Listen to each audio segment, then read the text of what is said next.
Saludos a mis quimicaces, espero que estéis preparados para esta tercera parte del extenso bloque de contenidos D1 del bloque de física en el que tratamos la cinemática y en este caso veremos el caso particular de los problemas de encuentro o alcances.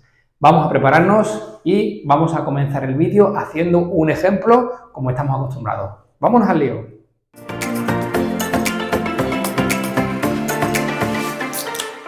Bueno, en este ejemplo que hemos dicho vamos a empezar diciendo que los problemas de encuentro y alcance, la característica o la casuística especial que tiene este tipo de ejercicio es que hay dos vehículos, dos cuerpos, en definitiva dos móviles que se están desplazando y en el caso de los encuentros esos móviles van a ir en la misma dirección pero sentido contrario, por eso se encuentran, y en el caso de los alcances uno va a ir detrás de otro, se van a desplazar en la misma dirección de sentido, pero uno va a terminar alcanzando, por eso se llama alcance, o pillando al otro, bien porque esté acelerando, ¿de acuerdo? O bien porque lleva una velocidad inicial superior al otro, ¿de acuerdo? Se resuelven de la misma forma que como sigue. Tengo aquí un planteamiento de un ejercicio, esta representa la línea, la dirección que une Huelva con Sevilla, que podemos decir que están situadas a unos 80 kilómetros de distancia, una de ellas, de una ciudad de la otra, y en este caso desde Huelva sale una moto en dirección a Sevilla y desde Sevilla hacia Huelva sale un coche. Aquí he dejado representado cada una de sus variables cinemáticas que vamos a tener en cuenta para resolver el problema.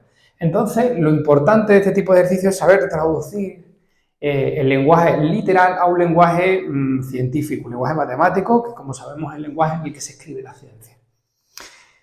Si yo voy leyendo el problema, siempre tengo que leer el problema, como os digo en clase, con un lápiz en la mano, porque a la vez que voy leyendo voy traduciendo, ¿no? Es decir, tomando esos datos que voy a necesitar. Y me dice, desde Huelva parte una moto en dirección a Sevilla que tiene una aceleración de 0,1 metros por segundo cuadrado. Entonces yo pongo 0,1 metros por segundo cuadrado. Parte desde el reposo, velocidad inicial 0 metros por segundo. ¿Qué posición inicial? Bueno, pues mi sistema de referencia, yo puedo tomarlo en Huelva o puedo tomarlo en Sevilla. En este caso, por ejemplo, voy a tomar mi 0, mi origen de coordenadas, aquí en Huelva. Por lo tanto, la moto inicialmente está situada en el 0, posición inicial 0 metros. Y como no me dice nada sobre tiempo, el cronómetro comienza a contar cuando la moto sale de Huelva. Luego podemos decir que el tiempo será 0. Ya tenemos recogido todos los datos de la moto, vámonos con los datos del coche que sale desde Sevilla en dirección a Huelva y a su alcance. Me dice, el coche tiene una aceleración 0, el coche mantiene una velocidad constante, entonces le pongo 0 metros por segundo. Y va todo el tiempo, así que como va todo el tiempo le quito la inicial, porque la inicial coincide con toda la velocidad en su recorrido, a una velocidad de 80 km por hora. Entonces, 80 km por hora, yo lo paso al sistema internacional, ya lo tengo hecho y me sale 22,2 metros por segundo. Pero ojo, aquí es una cosa importante, 22,2 metros por segundo. Criterio de signos. Si mi eje de coordenadas está aquí, todos los vectores que apunten en sentido a favor de eje van a ser positivos. Aceleración va a ser positiva, velocidad va a ser positiva, desplazamiento también, ¿de acuerdo? Sin embargo, en este caso, el coche va en dirección contraria al eje. Por lo tanto, al igual que cuando nosotros estamos haciendo una caída libre, la velocidad va en contra del eje Y, aquí, si el movimiento va en contra del eje X, yo tengo que ponerle un menos. Así que ojo que esa es la clave, ¿de acuerdo? Ojo que esa es la clave. Posición inicial de ese coche, pues se encuentra a 80 kilómetros desde el origen donde yo he situado mi sistema de referencia. Luego la posición inicial será 80.000 metros con respecto al origen. Y me dice, el coche comienza su movimiento 2 minutos después que la moto.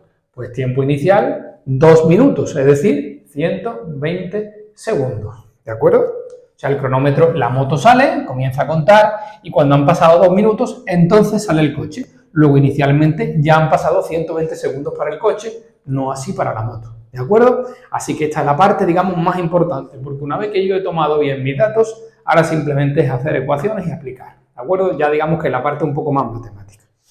Entonces vamos a poner el tipo de movimiento que tiene cada uno y voy a poner aquí una línea que me va a separar los cálculos y los datos de la moto, los cálculos y los datos del coche. En principio, arriba, ¿qué pongo? Que la moto lleva un movimiento rectilíneo uniformemente acelerado y por tanto utilizaré su ecuación.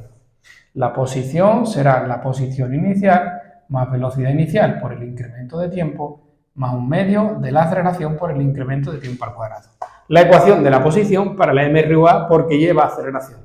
La ecuación para el MRU porque no lleva aceleración será la misma, posición inicial más velocidad por incremento de tiempo.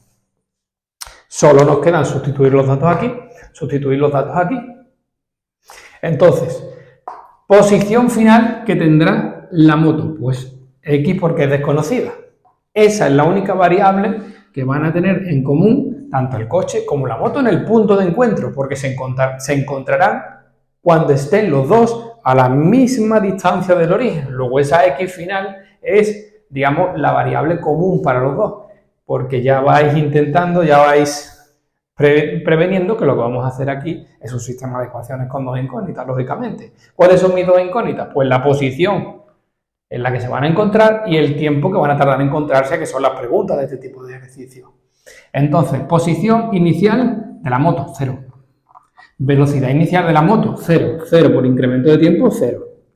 Más un medio de la aceleración, 0,1, por el incremento de tiempo al cuadrado, que es tiempo final menos tiempo inicial al cuadrado. Como el tiempo inicial vale 0, directamente esta ecuación se queda muy sencilla. ¿Por qué? Porque 0, 0, un medio entre 0 y t cuadrado. Se me va a quedar como x igual a la mitad de 0,1 es 0,05.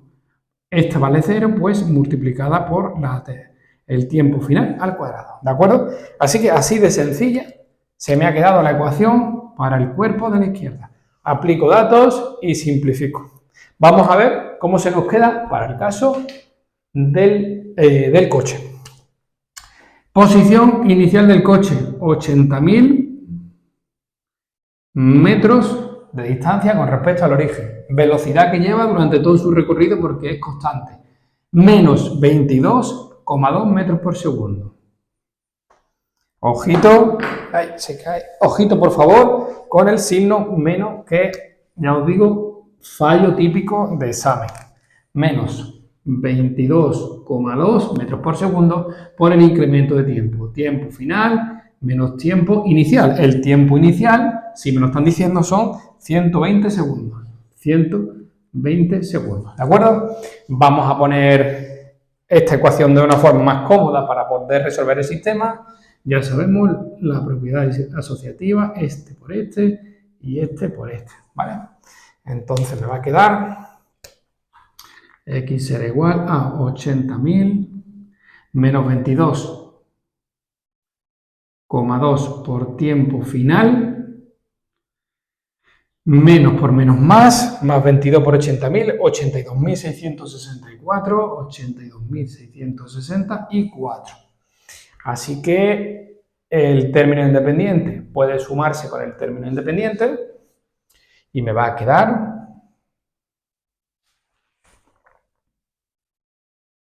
Perdón, estos son 2.664, que lo había mirado más en el cuaderno. Vale, entonces me va a quedar 80.000 más 2.000, ahora sí, los 82.664 menos 22,2 por tiempo final. Muy bien, ya está. Aquí tenemos la segunda ecuación en la que me relaciona la posición final del coche con el tiempo que ha tardado en alcanzar a la moto.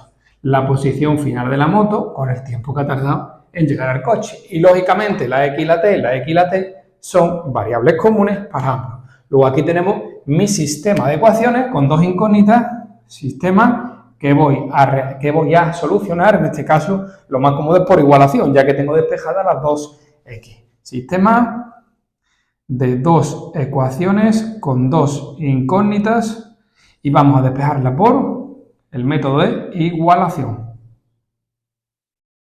¿De acuerdo? Así que la ecuación 1 y la ecuación 2 me la traigo aquí y despejo matemáticamente. Y me queda 0,05 t final al cuadrado será igual a 82.664 menos 22,2 tiempo final. Entonces, como es una ecuación de segundo grado, todos los miembros los despejo a la izquierda igual a 0 y resuelvo con el algoritmo de resolución de segundo grado que ya estamos hartos de hacer en matemáticas. Entonces me va a quedar 22,2 t final menos 82.664 igual a 0. Aquí tengo mi ecuación de segundo grado. Este será el término A, este será el término B y este será el término C. ¿De acuerdo? Esto, por supuesto, me va a dar dos soluciones. Una negativa que voy a desechar porque no tiene sentido un tiempo negativo y una positiva, la solución 2, que me va a dar 1082,8 segundos, ¿vale? Que es aproximadamente unos 18 minutos. ¿Vale? Utilizando el algoritmo de resolución, menos b más menos la raíz de b cuadrado menos 4 por a por c, todo partido entre 2a, ya sabéis, se hace, ¿vale? No voy a hacerlo aquí, no tiene sentido perder tiempo y me da este tiempo. Luego, responder al apartado A tardan aproximadamente 18 minutos desde que uno sale a Huelva y otro de Sevilla en encontrarse, ¿de acuerdo? ¿Cuál es la posición en la que se encuentra? Veremos si se encuentra más cerca de Huelva, más cerca de Sevilla, si se encuentran justo a mitad. ¿Cómo se hace eso? Pues como ya tengo el tiempo, sustituyo en cualquiera de las dos ecuaciones y me va a dar la posición en la que yo quiera. Así que voy a utilizar esta misma que es más cómoda. Sustituyendo aquí me va a quedar posición será 0,05 multiplicado por 1082,8 al cuadrado.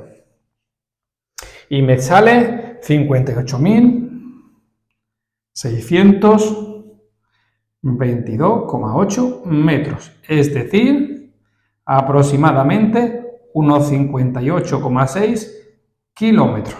¿De acuerdo? 58,6, pues si la mitad son 40, porque de aquí a aquí hay 80, será 58 por aquí aproximadamente. O sea, se van a encontrar aquí, un poco más cerca de Sevilla que de Huelva, ¿de acuerdo? 18 minutos en encontrarse y a esta distancia desde Huelva. Si nos preguntara la distancia desde Sevilla, pues sencillamente le resto 80 a 58,6, ¿de acuerdo? Bueno, pues aquí tenéis un ejercicio, hay que practicar varias veces porque hay veces que los dos van en una dirección, no sentido, a veces los dos son MRU, a veces los dos son MRUA o cambia, es decir, hay varios modelos, pero la sistematización es esta siempre, ¿de acuerdo? Recogida de datos, tipo de movimiento, ecuación de la posición, se despeja, sistema de ecuaciones y listo. Muy bien, así que a practicar mucho, chicos. Nos vemos en el próximo vídeo.